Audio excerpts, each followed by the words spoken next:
ಪ್ರಧಾನಿ ಮೋದಿ ಆಡಳಿತದಲ್ಲಿ ಭಾರತ ವಿಕಸಿತ ದೇಶದತ್ತ ಮುನ್ನಡೀತಾ ಇದೆ. ಸಿಕಲ್ ರಾಮಚಂದ್ರೇಗೌಡ, ಶಿಡ್ಲಘಟ್ಟ.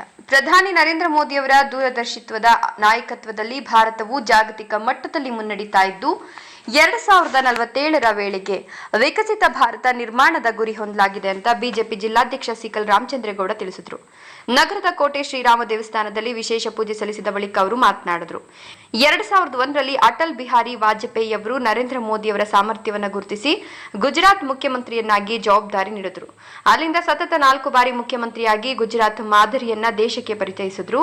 ತದನಂತರ ದೇಶದ ಯುವಕರು, ಮಹಿಳೆಯರು ಮತ್ತು ಮಾಧ್ಯಮಗಳ ಬೆಂಬಲದೊಂದಿಗೆ ಪ್ರಧಾನಿಯಾದ ಮೋದಿಯವರು ಡಿಜಿಟಲ್ ಯುಗದ ಕ್ರಾಂತಿಯ ಮೂಲಕ ಭಾರತವನ್ನ ಸದೃಢಗೊಳಿಸಿದ್ದಾರೆ ಎಂದರು.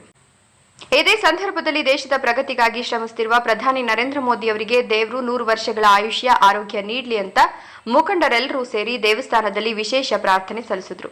ಪೂಜೆಯ ನಂತರ ಸ್ವಚ್ಛತಾ ಕಾರ್ಯಕ್ರಮ ಹಮ್ಮಿಕೊಳ್ಳಲಾಗಿತ್ತು ಹಾಗೂ ಪ್ರಧಾನಿಯವರ ಕರೆಗೆ ಓಗೊಟ್ಟು ವಾಸವಿ ಶಾಲಾ ಆವರಣದಲ್ಲಿ ತಾಯಿ ಹೆಸರಿನಲ್ಲಿ 1 ಗಿಡ ನೆಡುವ ಅಭಿಯಾನಕ್ಕೆ ಚಾಲನೆ ನೀಡಲಾಯಿತು. ಮಾಜಿ ಪ್ರಧಾನಿ ಎಚ್.ಡಿ. ದೇವೇಗೌಡರ ಕುರಿತು ಮಾಧ್ಯಮದವರು ಕೇಳಿದ ಪ್ರಶ್ನೆಗೆ ಸಿಕಲ್ ರಾಮಚಂದ್ರೇಗೌಡ, ದೇವೇಗೌಡರು ದೇಶ ಕಂಡ ಹಿರಿಯ ಮುತ್ಸದ್ದಿ ರಾಜಕಾರಣಿ. ಪ್ರಧಾನಿಯಾಗಿದ್ದಾಗ ರೈತರಿಗಾಗಿ ಅವರು ನೀಡಿರುವ ಕೊಡುಗೆ ಅಪಾರ. ರಾಜ್ಯಸಭೆಯಲ್ಲಿ ಮೋದಿ ಸರ್ಕಾರವನ್ನು ಬೆಂಬಲಿಸುವ ಮೂಲಕ ಅವರು ದೇಶದ ಹಿತ ಕಾಯ್ದಿದ್ದಾರೆ. ಈ ವಯಸ್ಸಿನಲ್ಲಿ ಅವರನ್ನ ಚುನಾವಣಾ ರಾಜಕಾರಣಕ್ಕೆ ಕಳುಹಿಸುವ ವಿಚಾರ ಜೆಡಿಎಸ್ ಮತ್ತು ಬಿಜೆಪಿ ಹೈಕಮಾಂಡ್ ತೀರ್ಮಾನಕ್ಕೆ ಬಿಟ್ಟಿದ್ದಾಗಿದೆ. ಆದರೆ ಕಾಂಗ್ರೆಸ್ನವರು ದೇವೇಗೌಡರಿಗೆ ಅಪಚಾರವಾಗುವ ರೀತಿಯಲ್ಲಿ ಮಾತನಾಡ್ತಿರೋದು ಕೇವಲ ರಾಜಕೀಯ ಪ್ರೇರಿತವಾಗಿದ್ದು ಇದು ಅವರಿಗೆ ಶೋಭೆ ತರೋದಿಲ್ಲ ಅಂತ ಕಿಡಿಕಾರದರು. ಜನಸೇವೆಯ ಉದ್ದೇಶದಿಂದ ಬೆಂಗಳೂರಿನಲ್ಲಿ ಈಗಾಗಲೇ 300 ಹಾಸಿಗೆಗಳ ದೊಡ್ಡ ಆಸ್ಪತ್ರೆ ಹೊಂದಿದ್ದು ಅದೇ ಮಾದರಿಯಲ್ಲಿ ಇಲ್ಲಿನ ಜನರಿಗೂ ಉತ್ತಮ ವೈದ್ಯಕೀಯ ಸೇವೆ ಒದಗಿಸಲು ಮುಂದಾಗಿದ್ದೇವೆ. ಈ ಹಿಂದೆ ರಸ್ತೆ ಅಗಲೀಕರಣದ ಹಿನ್ನೆಲೆಯಲ್ಲಿ ಕಟ್ಟಡ ತೆರವುಗೊಳಿಸುವ ಸಾಧ್ಯತೆ ಇದ್ದುದರಿಂದ ಕಾಮಗಾರಿಯನ್ನ ತಾತ್ಕಾಲಿಕವಾಗಿ ಸ್ಥಗಿತಗೊಳಿಸಿ ಕಾಯಲಾಗಿತ್ತು. ಆದರೆ ಇನ್ನು ಮುಂದೆ ಕಾಯೋದು ಬೇಡ ಅಂತ ನಿರ್ಧರಿಸಿ ಆಸ್ಪತ್ರೆಯ ಬಾಕಿ ಕೆಲಸಗಳನ್ನು ಪೂರ್ಣಗೊಳಿಸಲು ಕ್ರಮ ಕೈಗೊಳ್ಳಲಾಗಿದೆ. ಶೀಘ್ರದಲ್ಲೇ ಸಾರ್ವಜನಿಕರ ತುರ್ತು ಸೇವೆಗಾಗಿ ಲ್ಯಾಬ್, ಡೇ ಕೇರ್, ಕ್ಲಿನಿಕ್ ಹಾಗೂ ವೈದ್ಯಕೀಯ ಸ್ಟೋರ್ ಒಳಗೊಂಡ ಸುಸಜ್ಜಿತ ಆಸ್ಪತ್ರೆಯನ್ನು ಲೋಕಾರ್ಪಣೆ ಮಾಡಲಾಗುವುದು ಅಂತ ಮಾಹಿತಿ ಕೊಟ್ಟರು. ಇದೇ ಸಂದರ್ಭದಲ್ಲಿ ಮಾಜಿ ಶಾಸಕ ಎಂ ರಾಜಣ್ಣ, ಜಿಲ್ಲಾ ಪ್ರಧಾನ ಕಾರ್ಯದರ್ಶಿ ಮುರಳಿ, ಜಿಲ್ಲಾ ಕಾರ್ಯದರ್ಶಿ ಮಧುಸೂದನ್ ನಾರಾಯಣ ರೆಡ್ಡಿ, ಕೆಪಿ ಮುರಳಿ, ತಾಲೂಕು ನಿಕಟಪೂರ್ವ ಅಧ್ಯಕ್ಷರಾದ ಸುರೇಂದ್ರಗೌಡ, ತಾಲೂಕು ಗ್ರಾಮಾಂತರ ಮಂಡಲ ಅಧ್ಯಕ್ಷರಾದ ಸಿಕಲ್ ಆನಂದಗೌಡ, ಶ್ರೀನಿವಾಸ್, ರಮೇಶ್ ಬಾಯಾರಿ, ಡಾಕ್ಟರ್ ಸತ್ಯನಾರಾಯಣ ರಾವ್, ನಗರಸಭಾ ಮಾಜಿ ಸದಸ್ಯರಾದ ನಾರಾಯಣಸ್ವಾಮಿ, ಹಿಂದುಳಿದ ವರ್ಗಗಳ ಜಿಲ್ಲಾ ಉಪಾಧ್ಯಕ್ಷ ಆಂಜನೇಯ ರೆಡ್ಡಿ, ಮುಖಂಡರಾದ ಬಿಸಿ ನಂದೀಶ್, ರೂಪಸಿ ರಮೇಶ್, ಕೊತ್ತನೂರು ರವೀಂದ್ರ, ಕೊತ್ತನೂರು ಜಗದೀಶ್, ಜಯಂತಿ ಗ್ರಾಮ ನಾರಾಯಣಸ್ವಾಮಿ, ಸಾದಹಳ್ಳಿ ನಾಗೇಶ್, ಪ್ರಕಾಶ್, ಸೊನ್ನೇನಹಳ್ಳಿ ಮುನಿರಾಜು, ಮಹಿಳಾ ಮೋರ್ಚಾ ನಗರಾಧ್ಯಕ್ಷರಾದ ತ್ರಿವೇಣಿ, ಪ್ರಧಾನ ಕಾರ್ಯದರ್ಶಿ ರಾಗಿಣಿ, ಸಂಧ್ಯಾ, ಕೃಷ್ಣವೇಣಿ, ಇನ್ನು ಅನೇಕ ಮುಖಂಡರು, ಕಾರ್ಯಕರ್ತರು ಹಾಜರಿದ್ದರು. ವರದಿ ನಂದಿ ರಾಜೇಶ್, ಶಿಡ್ಲಘಟ್ಟ.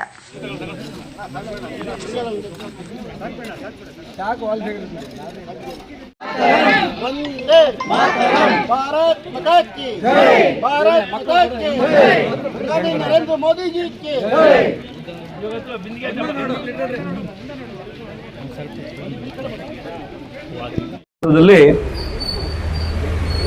ವಾಜಪೇಯಿಯವರ ನೇತೃತ್ವದಲ್ಲಿ ಅವರು ಪ್ರಧಾನಮಂತ್ರಿ ಆಗಿ ಸಾಕಷ್ಟು ಒಳ್ಳೆಯ ಅಭಿವೃದ್ಧಿ ಪದದ ಹತ್ರ ತಗೊಂಡೋಗಿರ್ತಕ್ಕಂಥ ವಾಜಪೇಯಿಯವರು ಪ್ರಧಾನಮಂತ್ರಿ ಆದಮೇಲೆ ಅವರು ದೇಶ ಕಂಡಂಥ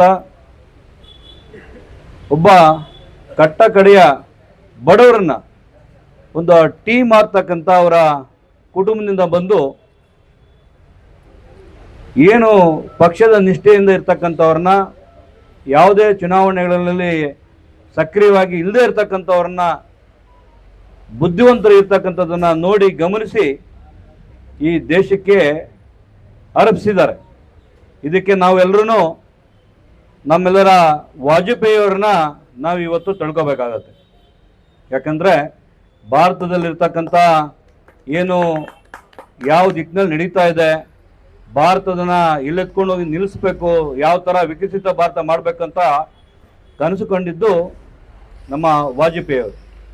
ಅವರ ಆಡಳಿತದ ನಂತರ ಇವತ್ತು 2001ರಲ್ಲಿ ಅವ್ರನ್ನ ಕರೆದು ಏನು ಮುಖ್ಯಮಂತ್ರಿಗಳಾಗಿ ಮಾಡಿದ್ರು.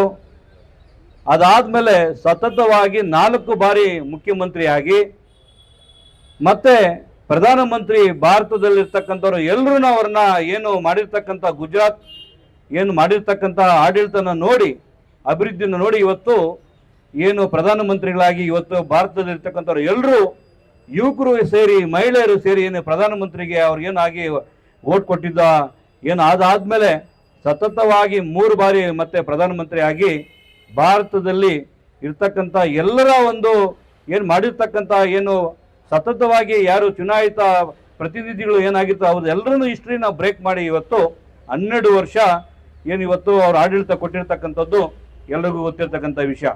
ಇಡೀ ದೇಶದಲ್ಲಿ ಬಿಜೆಪಿ ವತಿಯಿಂದ ಇಡೀ ದೇಶದಲ್ಲಿ ಮಹಿಳೆಯರು, ಮಕ್ಕಳು, ಯುವಕರು ಎಲ್ಲರೂ ಸೇರಿ ಸಡಗರವಾಗಿ ಇವತ್ತು ಅವ್ರ ಹೆಸರಲ್ಲಿ ರಾಮನ ದೇವಸ್ಥಾನದಲ್ಲಿ ಎಲ್ಲ ದೇವರ ದೇವಸ್ಥಾನಗಳಲ್ಲಿ ಇವತ್ತು ಸ್ವಚ್ಛತಾ ಕಾರ್ಯಕ್ರಮ ಇಟ್ಕೊಂಡು ಅವರು ಮೋದಿಜಿಯವರ ಹೆಸರಲ್ಲಿ ಅಭಿಷೇಕ ಮಾಡಿ ಪೂಜೆ ಮಾಡಿ ನಾವು ಕೂಡ ಇವತ್ತು ಚಿಕ್ಕಬಳ್ಳಾಪುರ ಜಿಲ್ಲೆಯ ವತಿಯಿಂದ ಇವತ್ತು ಶಿಡ್ಲಘಟ್ಟ ಶ್ರೀರಾಮ ದೇವಸ್ಥಾನದಲ್ಲಿ ಇವತ್ತು ನಮ್ಮೆಲ್ಲ ಮುಖಂಡರು, ನಮ್ಮ ಸತ್ಯನಾರಾಯಣ ಡಾಕ್ಟರ್ ಇದ್ದಾರೆ, ಮಾಜಿ ನಮ್ಮ MLA ಆಗಿರ್ತಕ್ಕಂಥ ರಾಜಣ್ಣವರು ಇದ್ದಾರೆ, ಇರ್ತಕ್ಕಂಥ ಪ್ರಧಾನ ಕಾರ್ಯದರ್ಶಿಗಳು, ಇರ್ತಕ್ಕಂಥ ಮಂಡಲ ಅಧ್ಯಕ್ಷರುಗಳು, ನಮ್ಮೆಲ್ಲ ಹೆಣ್ಮಕ್ಳು, ನಮ್ಮ ಎಲ್ಲ ಇರ್ತಕ್ಕಂಥ ಎಲ್ಲ ನಮ್ಮ ಮುಖಂಡರು ಇವತ್ತು ಬಂದು ದೇವಸ್ಥಾನದಲ್ಲಿ ಅಭಿಷೇಕ ಮಾಡಿಸಿ ಸ್ವಚ್ಛತಾ ಕಾರ್ಯಕ್ರಮ ಮಾಡಿ ಮೋದಿಜಿಯವರಿಗೆ ಇವತ್ತು ಹಾಲಿನ ಅಭಿಷೇಕ ಮಾಡಿ ಇವತ್ತು ಗೌರವಿಸ್ತಕ್ಕಂಥ ಕೆಲಸ ಮಾಡಿರ್ತಕ್ಕಂಥವ್ರು ಎಲ್ರಿಗೂ ಸ್ವಾಗತವನ್ನ ಕೋರ್ತೀನಿ.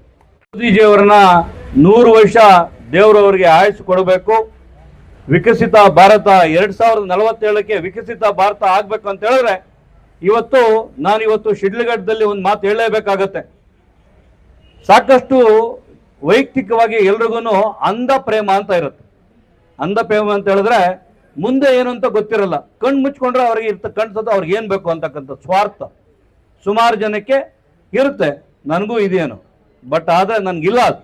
ಯಾಕಂತ ಹೇಳಿದ್ರೆ ನಾನು ಇವತ್ತು ಬಂದಿರತಕ್ಕಂಥದ್ದು ಉದ್ದೇಶನೇ ಬಂದು ಸೀಕಲ್ ಗ್ರಾಮದಲ್ಲಿ ಒಬ್ಬ ರೈತ ಕುಟುಂಬದ ಮನೆಯಲ್ಲಿ ಹುಟ್ಟಿ ಬೆಳೆದು ಬೆಂಗಳೂರಲ್ಲಿ ವ್ಯಾಪಾರ ಮಾಡಿ ಬೆಂಗಳೂರು ದೇಶ ಎಲ್ಲ ನೋಡಿಕೊಂಡು ವಾಪಸ್ಸು ನಮ್ಮೂರ ಕಡೆ ಬಂದಿದ್ವಿ. ಯಾಕಂತ ಹೇಳಿದ್ರೆ ನಮ್ಮ ಜಿಲ್ಲೆಯಲ್ಲಿರ್ತಕ್ಕಂಥ ಏನು ಇವತ್ತು ನಡೀತಾ ಇರ್ತಕ್ಕಂಥ ರಾಜಕಾರಣ ನನಗೆಲ್ಲ ತುಂಬ ಗೊತ್ತಿದೆ. ಸಾಕಷ್ಟು ಇರ್ತಕ್ಕಂಥ ನಮ್ಮ ರಾಜಕಾರಣಿಗಳು ಒಂದು 40-50 ವರ್ಷದಲ್ಲಿ ನಮ್ಮ ಜಿಲ್ಲೆಗಳಲ್ಲಿ ಏನು ಮಾಡಿರ್ತಕ್ಕಂಥದ್ದು ಗೊತ್ತಿದೆ. ಆದರೆ ಮುಂದುವರಿಬಾರ್ದು. ಇವತ್ತು ನಮಗೆ ನೀರು ಕೊಡ್ತಕ್ಕಂಥದ್ದು ನಡೀತಾ ಇಲ್ಲ. ನಾವೆಲ್ಲ ಏನು ಕೇಳ್ತಾ ಇದೀವಿ, ಇವತ್ತು ಖಾಲಿ ನೀರು ಕೇಳ್ತಾ ಇದ್ದೀವಿ. ಆಂಧ್ರದಲ್ಲಿ ಬಾರ್ಡ್ರ್ವರೆಗೂ ಬಂದಿದೆ ಕೃಷ್ಣಾ ನದಿ ನೀರು, ಆಂಧ್ರ ಸರ್ವೆ ನಂಬರ್ಗೆ ನೀರಿದೆ. ನಾವೆಲ್ಲ ಏನು ಪಾಪ ಮಾಡಿದ್ದೀವಿ ಕರ್ನಾಟಕದಲ್ಲಿ ಇರ್ತಕ್ಕಂಥ ಬಾರ್ಡರ್ ಇರ್ತಕ್ಕಂಥವ್ರು, ಆ ನೀರು ತಗೊಂಬಂದು ಕೊಡ್ತಕ್ಕಂಥದ್ದು ನಮ್ಮ ಸರ್ಕಾರದಲ್ಲಿರ್ತಕ್ಕಂಥವ್ರು ಅವ್ರು ಯಾರಿಗೂ ಗಮನ ಇಲ್ಲ. ಎತ್ತಿನ ಹೊಳೆ ನೀರು ಬರ್ತಕ್ಕಂಥದ್ದು ಕನಸಾಗಿದೆ.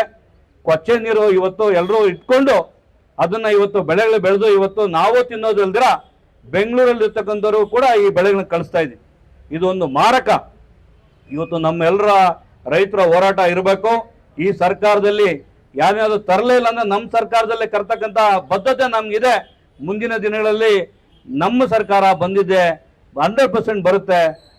ನಮ್ಮ ಜಿಲ್ಲೆಯಲ್ಲಿ ಇರ್ತಕ್ಕಂಥ ರೈತರಿಗೆ ನೀರು ತಗೊಳ್ಳುವಂಥ ಕೆಲಸ ನಾವು ಮಾಡ್ತಕ್ಕಂಥ ಜವಾಬ್ದಾರಿ ಇದೆ. ಅವ್ರ ಹೋರಾಟದಲ್ಲಿ ನಮ್ಮ ಎಲ್ಲರೂ ನಾಯಕರು ಒಗ್ಗೂಡಿ ಕೈ ಜೋಡಿಸಿ ಪಕ್ಷಾತೀತವಾಗಿ ನಮ್ಮ ರೈತರಿಗೆ ನೀರು ತಗೊಂಬಂದ ಕೆಲಸ ಮಾಡಬೇಕು. ಆ ಹೋರಾಟದಲ್ಲಿ ಇವತ್ತು ಮುಂಬರುವ ದಿನಗಳಲ್ಲಿ ಪ್ರಧಾನಮಂತ್ರಿಯವರ ನೇತೃತ್ವದಲ್ಲಿ ನಮಗೆ ಎಲ್ಲ 2 ಜಿಲ್ಲೆಗೆ, ಚಿಕ್ಕಬಳ್ಳಾಪುರ, ಕೋಲಾರ ಜಿಲ್ಲೆಗೆ ರೈತರಿಗೆ ಆಶೀರ್ವಾದ ಆಗಬೇಕು. ಅದೇ ನಿಟ್ಟಿನಲ್ಲಿ ಇವತ್ತು ಮೋದಿಜಿಯವ್ರನ್ನ ತಳ್ಕೊಂತಕ್ಕಂಥ ದಿವಸ ಇವತ್ತೇನಂತ ಹೇಳಿದ್ರೆ ಸಬ್ಕಾ ಸಾಥ್ ಸಬ್ಕಾ ವಿಕಾಸ್ ಸಬ್ಕಾ ಪ್ರಯಾಸ್ ಏನು ಹೇಳಿದ್ದಾರೆ. ನಾವು ಒಂದು ತಿಳ್ಕೋಬೇಕು, ಆರ್ಟಿಕಲ್ 370 ತೆಗೆದಿದ್ದು ಯಾಕಂತ ಹೇಳಿದ್ರೆ ಮತ್ತೆ ರಾಜಕಾರಣಕ್ಕಾಗಿ ಕಾಂಗ್ರೆಸ್ ಅಲ್ಲಿ ಇವತ್ತು ಮತ್ತು ಜಾತಿಗಳಲ್ಲಿ ಮಧ್ಯಗಳಲ್ಲಿ ಗಲಭೆಗಳು ತಗೊಂಡ್ಬಂದು ರಾಜಕಾರಣವರು ಇವತ್ತು ಏನಿವತ್ತು 370 ನಮ್ಮ ಅಮಿತ್ ಶಾ ಅವರ ನೇತೃತ್ವದಲ್ಲಿ 370 ಆರ್ಟಿಕಲ್ 370 ತೆಗೆದ್ರು. ಅದೇ ರೀತಿ ಇವತ್ತು ವೆಸ್ಟ್ ಬೆಂಗಾಲಲ್ಲಿ ಏನಿವತ್ತು ಬಾಂಗ್ಲಾದೇಶದಿಂದ ಬಂದಿರತಕ್ಕಂಥವ್ರು ಅಷ್ಟೂ ಜನನ ಹೊರಗಡೆ ಹಾಕಿ ಬಾಂಗ್ಲಾದೇಶದಲ್ಲಿ ಕೂಡ ಬಿಜೆಪಿ ಇವತ್ತು ಬಂದಾಗಿದೆ. ಅದಾದ್ಮೇಲೆ ಇವತ್ತು ತಮಿಳುನಾಡಲ್ಲಿ ಕೂಡ ಇಂಡಿ ಕೂಟದಲ್ಲಿರ್ತಕ್ಕಂಥ DMK ಕೂಡ ಇವತ್ತು ಬಿಜೆಪಿಗೆ ಬೆಂಬಲ ಕೊಡುತ್ತೆ. ಮಹಿಳೆಯರಿಗೆ ಬಿಲ್ಲಲ್ಲಿ ಏನು ಇವತ್ತು ಅವತ್ತು ಬಿಲ್ಲು ಫೇಲ್ ಆಗಿದಾಗ ನಗ್ತಾ ಇದ್ರು, ಯಾವುದು ರಾಜೀವ್ ಗಾಂಧಿ ಅವರ ಫ್ಯಾಮಿಲಿ ನಗ್ತಾ ಇದ್ರು, ಇಡೀ ದೇಶ ನೋಡ್ತಾ ಇತ್ತು ನಗೋದನ್ನ. ಅವರು ಮತ್ತೆ ಹತ್ತಿರದಲ್ಲೇ ಈ ಬಿಲ್ನ ತಗೋಬರ್ತಾರೆ. ಇವತ್ತು ವೆಸ್ಟ್ ಬೆಂಗಾಲ್ ಇರ್ತಕ್ಕಂಥದ್ದು ಗುಂಪೆ ಇವತ್ತು NDA ಸೇರ್ತಾ ಇದ್ದಾರೆ, DMK NDA ಸೇರ್ತಾ ಇದ್ದಾರೆ. ಈ ಬಿಲ್ನ ಮುಂದಿನ ದಿನದಲ್ಲಿ ತರೋದು ಗ್ಯಾರಂಟಿ. ನಮ್ಮ ಜಿಲ್ಲೆಯಲ್ಲಿ ಇರ್ತಕ್ಕಂಥ ಮೀಸಲಾತಿ ಏನು ಎಲ್ಲರೂ ಒಂದು ದೇಶದಲ್ಲಿರ್ತಕ್ಕಂಥ ಮಹಿಳಾ ಮೀಸಲಾತಿ ತರೋದು ಗ್ಯಾರಂಟಿ. ಅದೇ ರೀತಿ ನಮ್ಮ ಜಿಲ್ಲೆಗಳಲ್ಲಿ ಇರ್ತಕ್ಕಂಥದ್ದು ಏನು ಡಿಲಿಮಿಟೇಷನ್ ಆಗೋದು ಗ್ಯಾರಂಟಿ. ಹಂಗಾಗಿ ಮುಂದಿನ ದಿನಗಳಲ್ಲಿ ಎಲ್ರಿಗೂ ಸಬ್ಕಾ ಸಾಥ್ ಸಬ್ಕಾ ವಿಕಾಸ್ ಏನಿರ್ತಕ್ಕಂಥದ್ದು ಇದೆಯಲ್ಲ, ಅದು ನಾನು ಅಂಧ ಪ್ರೇಮ ಅಂತ ಹೇಳಿದೆ. ಇವತ್ತು ಇಲ್ಲಿರ್ತಕ್ಕಂಥ ನಮ್ಮ ಶಿಡ್ಲಘಟ್ಟದಲ್ಲಿ ಸಾಕಷ್ಟು ಮುಸಲ್ಮಾನರು ಇದ್ದಾರೆ.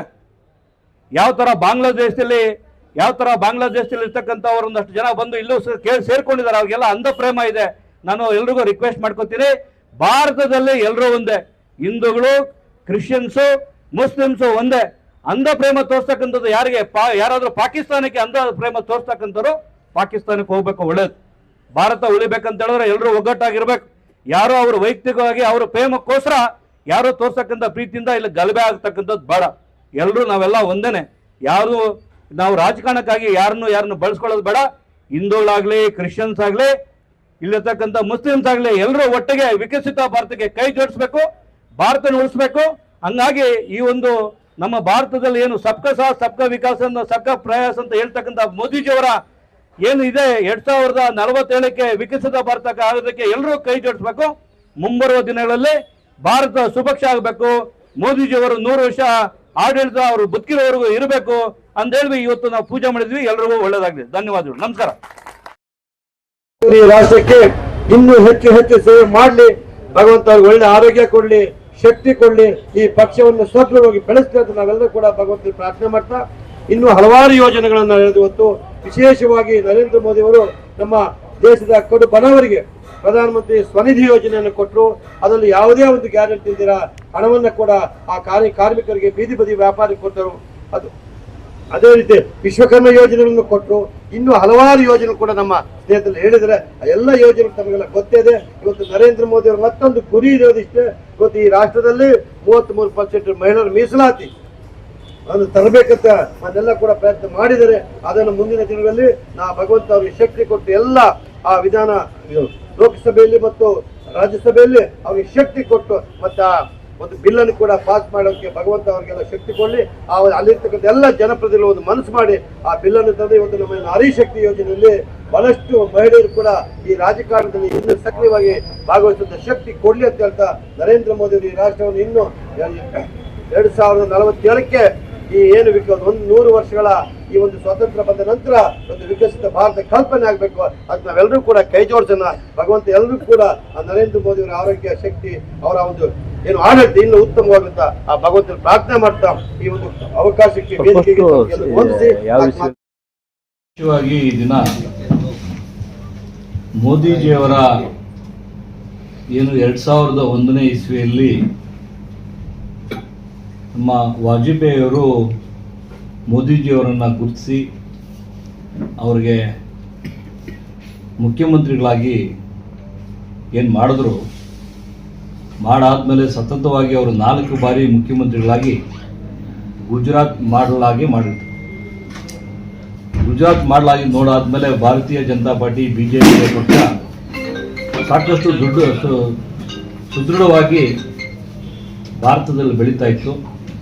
ಮೋದಿಜಿಯವರನ್ನ ಪ್ರಧಾನಮಂತ್ರಿಗಳಾಗಿ ಮಾಡಬೇಕಂತಕ್ಕಂಥದ್ದು ಎಲ್ಲರ ಗುರಿಯಾಗಿತ್ತು. ಹಾಗಾಗಿ ಮೋದಿಜಿಯವರು ಪ್ರಧಾನಮಂತ್ರಿ ಆಗ್ತಕ್ಕಂಥ ಒಂದು ವಿಷಯದಲ್ಲಿ ಇಡೀ ದೇಶದ ಯುವಕರು, ಹೆಣ್ಮಕ್ಳು, ಪತ್ರಿಕಾ ಮಾಧ್ಯಮ ಅತಿ ಹೆಚ್ಚು ಕೊಡುಗೆ ಕೊಟ್ಟಿರ್ತಕ್ಕಂಥದ್ದು ಡಿಜಿಟಲ್ ಯುಗ.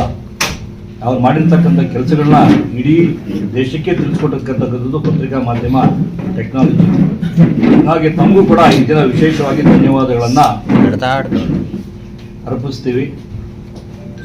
ದೇಶದ ಏನು ವಿಕಸಿತ ಭಾರತ 2047ಕ್ಕೆ ಪ್ರಪಂಚದಲ್ಲಿ ಭಾರತದ ವಿಕಸಿತ ಭಾರತ ಮಾಡಬೇಕಂತದ್ದು ಗುರಿಕೊಂಡು ಮೋದಿಜಿಯವರ ಏನು ಆಶೋದಾಯಕ ಥರ ಇದು ಇಡೀ ದೇಶದಲ್ಲಿ ನಾನು ಇವತ್ತು ಜಿಲ್ಲೆ ವತಿಯಿಂದ ವಿಶೇಷ ಪೂಜೆಯನ್ನು ನಮ್ಮ ಕೋಟೆ ಆಂಜನೇಯ ಸ್ವಾಮಿ, ಕೋಟೆಯ ಶ್ರೀರಾಮ ದೇವಸ್ಥಾನದಲ್ಲಿ ಇವತ್ತು ವಿಶೇಷ ಪೂಜೆ ಮಾಡಿಸಿ ಎಲ್ಲ ಮುಖಂಡರು, ಪತ್ರಿಕಾ ಮಾಧ್ಯಮದವರು ಎಲ್ಲರೂ ಬಂದು ಇವತ್ತು ವಿಶೇಷ ಪೂಜೆಯನ್ನು ಮಾಡಿಸಿ ಸ್ವಚ್ಛತಾ ಕಾರ್ಯಕ್ರಮ ಅದಾದಮೇಲೆ ತಾಯಿ ಹೆಸರಲ್ಲಿ ಒಂದು ಗಿಡ ಉಳ್ತಕ್ಕಂಥ ಏನು ಕಾರ್ಯಕ್ರಮ ಕರೆ ಕೊಟ್ಟಿದ್ರು ಅದನ್ನು ಮಾಡಿ ಮೋದಿಜಿಯವರಿಗೆ 100 ವರ್ಷ ಆಯುಸ್ಸು ಕೊಡಲಿ, ಆರೋಗ್ಯ ಕೊಡಲಿ, ವಿಕಸಿತ ಭಾರತ ಆಗೋರು ಕೂಡ ಅವರ ನಾಯಕತ್ವ ಇರಬೇಕು ಅಂತೇಳಿ ಇವತ್ತು ದೇವರಲ್ಲಿ ಪ್ರಾರ್ಥನೆ ಮಾಡಿದ್ವಿ. ನಮ್ಮ ಎಲ್ಲರೂ ಮುಖಂಡರು ಸೇರಿ ದೇವರಲ್ಲಿ ಪ್ರಾರ್ಥನೆ ಮಾಡ್ಕೊಂಡಿದ್ದಾರೆ. ದೇವೇಗೌಡರು ಮುತ್ಸದ್ದಿ ರಾಜಕಾರಣಿ. ಇಡೀ ಕರ್ನಾಟಕದಿಂದ ಅವರು ಪ್ರಧಾನಮಂತ್ರಿ ಆದಮೇಲೆ ಸಾಕಷ್ಟು ಅವರು ಕೊಟ್ಟಿರ್ತಕ್ಕಂಥ ರೈತರಿಗಾಗಿ ಕೊಟ್ಟಿರ್ತಕ್ಕಂಥ ಕೊಡುಗೆಗಳಿದೆ. ಅವ್ರನ್ನ ಗೌರವಿತವಾಗಿ ಏನು ರಾಜ್ಯಸಭೆಯಲ್ಲಿ ಮೋದಿಜಿಯವರ ಸರ್ಕಾರವನ್ನು ಎತ್ತಿಡ್ತಕ್ಕಂಥ ಕೆಲಸ ಮಾಡ್ತಾಯಿದ್ರು. ಆದರೆ ಈ ಎಲೆಕ್ಷನ್ ಬಂದು ಚುನಾಯಿತ ಎಲೆಕ್ಷನ್, ಇವತ್ತು ನಾಮಿನೇಟೆಡ್ ಎಲೆಕ್ಷನ್ ಅಲ್ಲ, ಚುನಾಯಿತ ಎಲೆಕ್ಷನ್ಗೆ ಈ ವಯಸ್ಸಲ್ಲಿ ಅವ್ರನ್ನ ಕಳಿಸ್ಕೊಡ್ತಕ್ಕಂಥದ್ದು JDS ಅಲ್ಲಿ ಎಷ್ಟು ಸೀಟ್ ಇದೆ, BJPಲಿ ಎಷ್ಟು ಸೀಟ್ ಇದೆ ಅಂತ ತೀರ್ಮಾನ ಮಾಡಿ ಏನು ಹೈಕಮಾಂಡಲ್ಲಿ ತೀರ್ಮಾನ ಮಾಡಿಕೊಂಡು ಅವ್ರಿಗೆ ಅಗೌರವ ತರಬಾರ್ದು ಅಂತಕ್ಕಂಥದ್ದೇನು ವಿಷಯ ಇದೆ. ಕಾಂಗ್ರೆಸ್ ಅವರು ಅವತ್ತು ಅವ್ರನ್ನ BJPಗೆ ಮತ್ತು ದೇವೇಗೌಡರಿಗೆ ಅಗೌರವ ಥರ ಕಾಂಗ್ರೆಸ್ ಅವರು ಮಾತಾಡ್ತಾ ಇದ್ದಾರೆ. ಇದು ಯಾವುದೇ ಒಂದು JDSನ BJPನ ಒಂದು ಯಾವುದೂ ಮಾತುಕತೆ ಇರಲಿಲ್ಲ. ಅವರಿಗೆ ಗೌರವಯುತವಾಗಿ ನೋಡ್ತಕ್ಕಂಥದ್ದು ದೇಶ ನೋಡ್ತಾ ಇದೆ. ಮೋದಿಜಿಯವರು ಎಷ್ಟು ಗೌರವ ಕೊಡ್ತಾರೆ ದೇವೇಗೌಡರಿಗೆ ಅಂತಕ್ಕಂಥದ್ದು ಇಡೀ ದೇಶ ಮಾತಾಡ್ತಾರೆ. ಇದನ್ನು ಕಾಂಗ್ರೆಸ್ಸರು ಹೇಳ್ತಕ್ಕಂಥದ್ದು ಏನು ಅರ್ಥ ಇಲ್ಲ. ಕಾಂಗ್ರೆಸ್ಸರು ಮಾತಾಡ್ತಕ್ಕಂಥದ್ದು ರಾಜಕೀಯ, ಆ ರಾಜಕೀಯ ದೇವೇಗೌಡರು ಮಾಡ್ತಕ್ಕಂಥದ್ದು ಸೂಕ್ತ ಅಲ್ಲ ಅಂತ ಈ ಸಮಯದಲ್ಲಿ ಹೇಳ್ತೀನಿ. ಇವಾಗ ಮುಂದ್ಗಡೆ ಎಂಟ್ರೆನ್ಸಲ್ಲಿ ನಾವು ಜನರಿಗಾಗಿ ಒಂದು ಸೇವೆ ಮಾಡೋದಕ್ಕೆ ಬೆಂಗಳೂರಲ್ಲಿ ನಮ್ಮದು ಒಂದು 300 ಬೆಡ್ ದೊಡ್ಡ ಹಾಸ್ಪಿಟ್ಲ್ ಇದೆ. ನಮ್ಮ ಹತ್ರ ತುಂಬ ಡಾಕ್ಟರ್ಸು ಅವರೆಲ್ಲ ಇರೋದ್ರಿಂದ ನಮಗೆ ಇಲ್ಲಿ ಜನರಿಗೆ ಸೇವೆ ಮಾಡ್ತಕ್ಕಂಥ ಶಿಡ್ಲಘಟ್ಟ ಸೇವೆ ಮಾಡ್ತಕ್ಕಂಥ ಭಾವನೆಯನ್ನು ಹಾಸ್ಪಿಟ್ಲ್ ಮಾಡೋದಕ್ಕೆ ಮುಂದ್ಗಡೆ ಕೆಲಸ ಶುರು ಮಾಡಿದ್ವಿ. ಆದರೆ ರೋಡ್ ಮಾರ್ಕಿಂಗ್ ಮಾಡಿ ರೋಡ್ಗೆ ಬಿಲ್ಡಿಂಗ್ ಹೋಗುತ್ತಂತ ಹೇಳ್ತಕ್ಕಂಥದ್ದು ಇತ್ತು. ಹಂಗಾಗಿ ನಾವು ಸಾಕಷ್ಟು ಸಮಯ ವೆಯ್ಟ್ ಮಾಡಿದ್ವಿ, ಎಲ್ಲಿವರೆಗೂ ಹೋಗುತ್ತೆ ಬಿಲ್ಡಿಂಗ್ ತೆಗೆದು ಮತ್ತೆ ಮಾಡೋಣ ಅಂತೇಳಿ. ಆದರೆ ಇದುವರೆಗೂ ಕರೆಕ್ಟಾಗಿ ಅದರ ಸುದ್ದಿ ಇಲ್ಲ, ಮಾಡಿಲ್ಲ. ಹಾಗಾಗಿ ನಾವೀಗ ಮತ್ತೆ ವೆಯ್ಟ್ ಮಾಡೋದು ಬೇಡ ಅಂತೇಳಿ ಬಿಲ್ಡಿಂಗ್ ಕೆಲಸನ ಇವಾಗ ಕಂಪ್ಲೀಟ್ ಮಾಡಿ ಇವತ್ತು ಆಸ್ಪತ್ರೆಗೆ ಏನೆಲ್ಲ ಕೆಲಸ ಮಾಡಬೇಕು ಕೆಲಸ ಶುರು ಮಾಡಿದ್ವಿ. ಅತಿ ಶೀಘ್ರದಲ್ಲಿ ಇಲ್ಲೊಂದು ಆಸ್ಪತ್ರೆಯನ್ನು, ಎಮರ್ಜೆನ್ಸಿಗೆ ಆಸ್ಪತ್ರೆಯನ್ನು, ಒಂದು ಲ್ಯಾಬು, ಅದಾದಮೇಲೆ ಡೇ ಕೇರು, ಕ್ಲಿನಿಕ್ ಇರುತ್ತೆ. ಅದಾದ ಜೊತೆಗೆ ಒಂದು ಮೆಡಿಕಲ್ ಸ್ಟೋರು ಕೂಡ ಇರುತ್ತೆ. ಹಂಗಾಗಿ ಜನರಿಗೆ ಸೇವೆಗೆ ಸಿದ್ಧತೆ ರೆಡಿ ಮಾಡ್ತಾರೆ. ಇದರಲ್ಲಿ ಸಾರ್ವಜನಿಕರು ಏನೆಲ್ಲ ಯೂಸ್ ಆಗುತ್ತೆ ಅದಕ್ಕೆಲ್ಲ ಬಳಕೆ ಮಾಡೋಣ. 2028ಗೆ BJP ಅಭ್ಯರ್ಥಿ ನೀವೇನಾ ಸರ್? ಇಲ್ಲಿ ಇವತ್ತು ಮೋದಿಜಿಯವರ ಕೈ ಬಲಪಡಿಸಬೇಕು ಅಂತಕ್ಕಂಥದ್ದು ಏನಿತ್ತು, ಮಹಿಳೆಯರ ಮೀಸಲಾತಿ ಡಿಲಿಮಿಟೇಷನ್ ಮಾಡೋದಕ್ಕೆ ಮೋದಿಜಿಯವರು ಬಿಲ್ ತಂದರು. ಕಾಂಗ್ರೆಸ್ನವರು ಇಂಡಿಕೂಟ ಸೇರಿಕೊಂಡು ಆ ಬಿಲ್ಲನ್ನು ಹೀನಾಯವಾಗಿ ಸೋಲಿಸಿದ್ರು. ಈಗ ಸೋಲಿಸಿ ಇನ್ನೂ ಒಂದು 2 ತಿಂಗಳು ಆಗ್ತಾ ಇಲ್ಲ. ಮೋದಿಜಿಯವರ ತಂತ್ರಗಾರಿಕೆ, ಮೋದಿಜಿಯವರ ನಾಯಕತ್ವ, ಅಮಿತ್ ಶಾ ಅವರ ಜೋಡತ್ತು ಏನು ರಾಜಕಾರಣ ಇದೆಯಲ್ಲ, ಅದ್ರ ಮುಂದೆ ಯಾವುದೂ ಅಸಾಧ್ಯ. ಹಂಗಾಗಿ ವೆಸ್ಟ್ ಬೆಂಗಾಲಲ್ಲಿ ಏನು ಮಮತಾ ಬ್ಯಾನರ್ಜಿಯವರು ಬೊಬ್ಬೆ ಹೊಡಿತಾ ಇದ್ರು, ಏನು ನನ್ನ ಉದ್ದೇಶ ಏನದು ಇದೆ ಅಂತ ಹೇಳಿದ್ರೆ BJPನ ನಾನು ಮಲಗಿಸ್ಬಿಡ್ತೀನಿ, ತೆಗೆದುಬಿಡ್ತೀನಿ ಅಂತ ಹೇಳ್ತಕ್ಕಂಥ ಇದ್ರು. ಪಾಪ ಇವತ್ತು ಅಕ್ಕ ಮಮತಾ ಬ್ಯಾನರ್ಜಿ ಅಕ್ಕ ಇವತ್ತು ಏನು ಮಾಡ್ತಾ ಇದ್ದಲ್ಲೇ ಗೊತ್ತಾಗ್ತಾ ಇಲ್ಲ. ಇಡೀ ವೆಸ್ಟ್ ಬೆಂಗಾಲ್ ಇವತ್ತು BJP ಮಯ ಆಗಿದೆ. ಅವರು ಪಾರ್ಟಿಯಲ್ಲಿರ್ತಕ್ಕಂಥವರು ಕೂಡ 2/3 ಹೆಚ್ಚು MPಗಳು ಇವತ್ತು BJPಗೆ ಬೆಂಬಲ ಕೊಡೋಕ್ಕೆ ರೆಡಿ ಇದ್ದಾರೆ. ಅದರ ಜೊತೆಗೆ ಇಂಡಿಕೂಟದಲ್ಲಿರ್ತಕ್ಕಂಥ ಇವನ್ನು DMK ತಮಿಳುನಾಡಲ್ಲಿ ಕೂಡ ಅವರು ಸಪೋರ್ಟ್ ಮಾಡ್ತೀವಿ ಅಂತ ಹೇಳ್ತಾ ಇದ್ದಾರೆ. ಮುಂಬರುವ ದಿನಗಳಲ್ಲಿ ಪಾರ್ಲಿಮೆಂಟಲ್ಲಿ ಈ ಬಿಲ್ನ ತರ್ತಕ್ಕಂಥ ಶತಸಿದ್ಧಾಯ. ಬರ್ತಕ್ಕಂಥ ದಿನಗಳ ಮುಂದೆ ಹೆಣ್ಮಕ್ಳಿಗೆ ಮೀಸಲಾತಿ 33% ಹಾಗೂ ಡಿಲಿಮಿಟೇಷನ್ಸಲ್ಲಿ ನಮ್ಮ ಜಿಲ್ಲೆಗಳಲ್ಲಿ ಕೂಡ ಏನೇನಾಗ್ತದೆ ಅಂತ ಗೊತ್ತಿಲ್ಲ. ಆದರೆ ಏನೇ ಆಗಲಿ ಚಿಕ್ಕಬಳ್ಳಾಪುರ, ಚಿಂತಾಮಣಿ ಎರಡೂ ಕಡೆ ಏನಾಗಿದೆ ಅಂತ ಹೇಳಿದ್ರೆ ಸಾಕಷ್ಟು ಡೆವಲಪ್ಮೆಂಟ್ ಆಗಿದೆ. ಅಲ್ಲಿರ್ತಕ್ಕಂಥ ನಾಯಕರು ಸುಧಾಕರ್ ಇರ್ಬೋದು, ಇಲ್ಲಿರ್ತಕ್ಕಂಥ ಸುಧಾಕರ್ ಇರ್ಬೋದು, ಬೇರೆ ಪಕ್ಷದಲ್ಲಿ JK ಇರ್ಬೋದು, ಸಾಕಷ್ಟು ಅಭಿವೃದ್ಧಿ ಮಾಡಿದ್ದಾರೆ ಯಾರು ಅಕ್ಕಪಕ್ಕ ಇರ್ತಕ್ಕಂಥ 2 ಕಾನ್ಸ್ಟಿಟ್ಯೂನ್ಸಿ. ಆದರೆ ಶಿಡ್ಲಘಟ್ಟದಲ್ಲಿ ಸಾಕಷ್ಟು ಹಿಂದುಳಿದಿದೆ, ಕಾರ್ಯಕ್ರಮಗಳು ಮಾಡ್ತಕ್ಕಂಥ ತುಂಬ ಇದೆ. ನಾನು ಧ್ಯೇಯ ಇಟ್ಕೊಂಡು ಬಂದಿದ್ದೀನಿ, ಶಿಡ್ಲಘಟ್ಟನ್ನು ಒಂದು ಸಿಲ್ಕ್ ಸಿಟಿನ, ಹೈಟೆಕ್ ಸಿಟಿನ ಮಾಡಬೇಕಂತ ಒಂದು ಧ್ಯೇಯ ಇದೆ. ಹಂಗಾಗಿ ನನಗೆ ನಂಬಿಕೆ ಇದೆ, ಎಲ್ಲರೂ ಯುವಕರು, ಮಹಿಳೆಯರು, ರೈತರು ಎಲ್ಲರೂ ನನ್ನ ಗುರುತಿಸ್ತಾರಂತ. ಯಾಕಂದ್ರೆ ನಾನೊಬ್ಬ ರೈತರ ಮಗನಾಗಿ ನಾನೆಲ್ಲ ದೇಶ ಓಡಾಡ್ಕೊಂಡು ವ್ಯಾಪಾರ ಮಾಡ್ಕೊಂಡು ಇವತ್ತು ಸೇವೆಗಂತಲೇ ಬಂದಿದ್ದೀನಿ. ಕೆಲವರೆಲ್ಲ ಏನಾಗ್ತದೆ ಅಂತ ಹೇಳಿದ್ರೆ MLA ಆಗಾದ್ಮೇಲೆ ನಾನು ಯಾರ ಹೆಸರು ಹೇಳಕ್ಕೆ ಹೋಗಲ್ಲ, ಕೇಳೋರು ಅಂತ ಹೇಳ್ತೀನಿ. MLA ಆದ ವಿಧಾನಸೌಧ ಆದಮೇಲೆ ಮುಂದಕ್ಕೆ ಹೋದ್ಮೇಲೆ ಇನ್ನೊಂದು ಮರ್ತೋಗ್ಬಿಡ್ತಾರೆ. ನಾವೆಲ್ಲ ಮುಂದಕ್ಕೆ ಹೋಗಿ ಎಲ್ಲ ನೋಡ್ಕೊಂಡು ಬಂದಿದ್ದೀವಿ, ಇವಾಗ ಹಿಂದೆ ಸರ್ವಿಸ್ ಮಾಡಕ್ಕೆ ಬಂದಿದ್ದೀವಿ. ಹಂಗಾಗಿ ಎಲ್ಲರೂ ಪತ್ರಿಕಾ ಮಾಧ್ಯಮರು ಕೂಡ ನಾನು ರಿಕ್ವೆಸ್ಟ್ ಮಾಡ್ತೀನಿ, ನನ್ನ ಧ್ಯೇಯ, ನಾನೊಬ್ಬ ಸಿವಿಲ್ ಇಂಜಿನಿಯರ್ ಇದ್ದೀನಿ, ವ್ಯಾಪಾರ ಮಾಡಿದ್ದೀನಿ, ಜನಸೇವೆಗಾಗಿ ಬಂದಿದ್ದೀನಿ. ನನ್ನ ಧ್ಯೇಯ ಜನಸೇವೆ. ಹಂಗಾಗಿ ಈ ಸರಿ ಎಲ್ಲರೂ ನನ್ನ ಕೈ ಹಿಡಿತಾರೆ ಅಂತ ನನಗೆ ನಂಬಿಕೆ ಇದೆ. ಹಂಗಾಗಿ 2028ಕ್ಕೆ MLA ಆಗಿ ಕಳಿಸ್ತಾರೆ ಅಂತಕ್ಕಂಥ ನಂಬಿಕೆ ಇದೆ. ಯಾಕಂದ್ರೆ ಬೂತ್ ಮಟ್ಟದಲ್ಲಿ ಇನ್ನೂ ನಾನು ಹೋಗಿಲ್ಲ, ಬೂತ್ ಮಟ್ಟದಲ್ಲಿ ಇನ್ನೂ ಗಟ್ಟಿಯಾಗಿ ಜಾಸ್ತಿ ಹೋಗ್ತಾ ಇದ್ದೀವಿ, ಬಟ್ ತುಂಬ ಹೋಗಿಲ್ಲ. ಈಗ ಹೋಗೋಕ್ಕೆ ಶುರು ಮಾಡ್ತೀವಿ. ಬೂತ್ ಮಟ್ಟದಲ್ಲಿರ್ತಕ್ಕಂಥ ಎಲ್ರಿಗೂ ಕೂಡ ವಿಶ್ವಾಸ ಗಳಿಸ್ತಕ್ಕಂಥ ಕೆಲಸ ಮಾಡ್ತೀನಿ. ವಿಶ್ವಾಸ ಗಳಿಸಾದ್ಮೇಲೆ ನನ್ನ ಗೆಲ್ಸೋದು ಖಚಿತಪಡಿಸೋವರೆಗೂ ನಾನು ಕೆಲಸ ಮಾಡ್ತೀನಿ. ಆದರೆ 2028ಕ್ಕೆ MLA ಆಗ್ತಕ್ಕಂಥ ಕೆಲಸ ಏನೆಲ್ಲ ಮಾಡಬೇಕು ದುಡಿಯೋ ಕೆಲಸ ನಾನು ಮಾಡ್ತೀನಿ, ನಂಬಿಕೆ ಇದೆ. ಇನ್ವಿಟೇಷನ್ಸ್ ಇದೆ. ಇಲ್ಲಿ ಕೂಡ ನಮ್ಮ ಕಾನ್ಸ್ಟಿಟ್ಯೂನ್ಸಿಯಲ್ಲಿ ಕೂಡ ಇಬ್ಬಾಗ ಆಗತ್ತೆ, ಕಾನ್ಸ್ಟಿಟ್ಯೂನ್ಸಿ ಎಕ್ಸ್ಟ್ರಾ ಆಗತ್ತೆ. ಈಗಿರ್ತಕ್ಕಂಥ ಹಾಲಿ MLAಗೂ ಎಲ್ಲೊಂದು ಕಡೆ ಕೊಡ್ತಾರೆ, ನಮಗೂ ಎಲ್ಲೊಂದು ಕೊಡೆ ಕೊಡ್ತಾರೆ. ಯಾಕಂದ್ರೆ ನಾನು ಇಡೀ ಜಿಲ್ಲೆಯಲ್ಲಿ ನಾನು ಕೆಲಸ ಮಾಡ್ತಾ ಇದ್ದೀನಿ, ಸರ್ವಿಸ್ ಮಾಡ್ತಾ ಇದ್ದೀನಿ. ಸರ್ವಿಸ್ ಮಾಡ್ತಕ್ಕಂಥದ್ದು ನನಗೆ ಈಗಾಗಲೇ ನಮ್ಮ ಪಾರ್ಟಿಯಲ್ಲಿ ಗುರ್ಸಿ ಇವತ್ತು ಕೆಲಸ ಮಾಡ್ತಾನೆ ಅಂತ ಗುರ್ಸಿ ಇವತ್ತು ಜಿಲ್ಲಾಧ್ಯಕ್ಷ ಮಾಡಿದ್ದಾರೆ.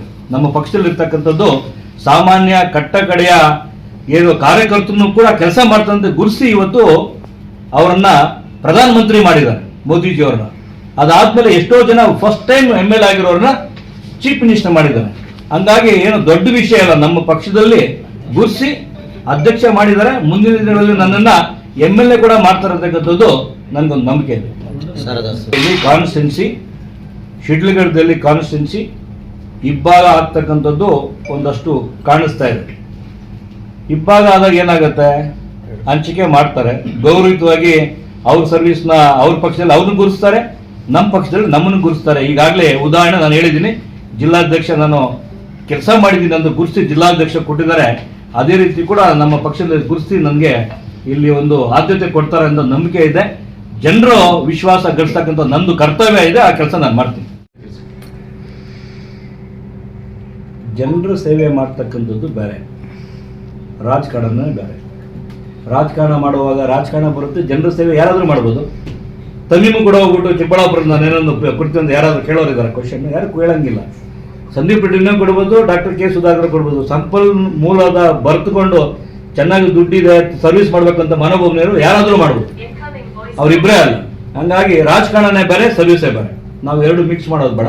ಅಂದರೆ ಸರ್ವಿಸ್ ಮಾಡೋದು ಒಂದು ಉದ್ದೇಶ ಇರುತ್ತೆ, ಜನರು ಆಶೀರ್ವಾದ ಮಾಡ್ತಕ್ಕಂಥದ್ದು ಒಂದು ಆಶಯದಾಯಕವಾಗಿ ರಾಜಕಾರಣಕವಾಗಿ ಬೆಳೆಯೋದಕ್ಕೋಸ್ಕರ ಒಂದಷ್ಟು ಸರ್ವಿಸ್ ಮಾಡ್ಬೇಕಂತಕ್ಕಂಥ ಎಲ್ಲರದ್ದು ಉದ್ದೇಶ ಇದೆ.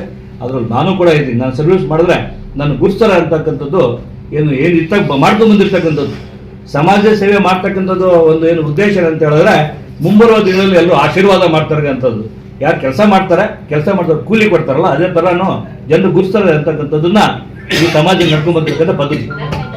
ಹೆಂಗಂದ್ರೆ ಈಗ ನಾನು ಮಾತಾಡಿರ್ತೀನಿ, ನಾನು ಯಾರೋ ಅಂತಲೂ ಗೊತ್ತಿರಲ್ಲ, ಯಾರೊಬ್ಬ ನೋಡಿದ ಕೆಳಗಡೆ ಕಾಮೆಂಟ್ ಇರುತ್ತೆ. ಹೆಂಗಿರುತ್ತೆ ಅಂತ ಹೇಳಿದ್ರೆ ಯಾವ ಲ್ಯಾಂಗ್ವೇಜಲ್ಲಿ ಮಾತಾಡ್ತಾರೆ ಅಂತ ಹೇಳಿದ್ರೆ ಕೂತ್ಕೊಂಡು ಇಂಟರ್ನೆಟ್ ಬೇರೆ ಮೋದಿ ಫ್ರೀ ಮಾಡ್ಬಿಟ್ಟವ್ರೆ. ಈಗ ಏನು ಬೇಕಾದ್ರೂ ಆಗ್ಬೋದು ಮನ್ಸು ಬಂದಂಗೆ. ಹಂಗೆ ಮನ್ಸು ಬಂದಂಗೆ ಮಾಡ್ತಕ್ಕಂಥದ್ದು ತುಂಬ ಜನ ಇದ್ದಾರೆ. ಅವರೆಲ್ಲ ಬಂದ್ಬಿಟ್ಟು ಇಲ್ಲಿ ಕೂತ್ಕೊಂಡು ಜನರ ಸೇವೆ ಮಾಡಿದ್ರೆ ಗೊತ್ತಾಯ್ತದೆ. ಮಾತಾಡೋದಲ್ಲ ಈಸಿ.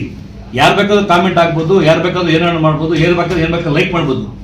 ಬಂದು ಜನಗಳ ಮಧ್ಯೆ ಸರ್ವಿಸ್ ಮಾಡೋರನ್ನ ಮಾತಾಡೋದಿದ್ರೆ ಅದನ್ನು ಒಪ್ಕೊಂತೀವಿ. ಕೂತ್ಕೊಂಡು ಟೆಕ್ನಾಲಜಿಯಲ್ಲಿ ಯಾರಾದರೂ ಓದುತ್ತಾರಲ್ಲ, ಲೈಕ್ಗಳು ಓದೋದು ಮಾಡೋದಿಲ್ಲ, ಇದೆಯಲ್ಲ, ಎಲ್ಲರಿಗೂ ತುಂಬ ಈಸಿ ಇದೆ. ಅದು ಇವತ್ತು ಫ್ರೀ ಕೂಡ ಇದೆ.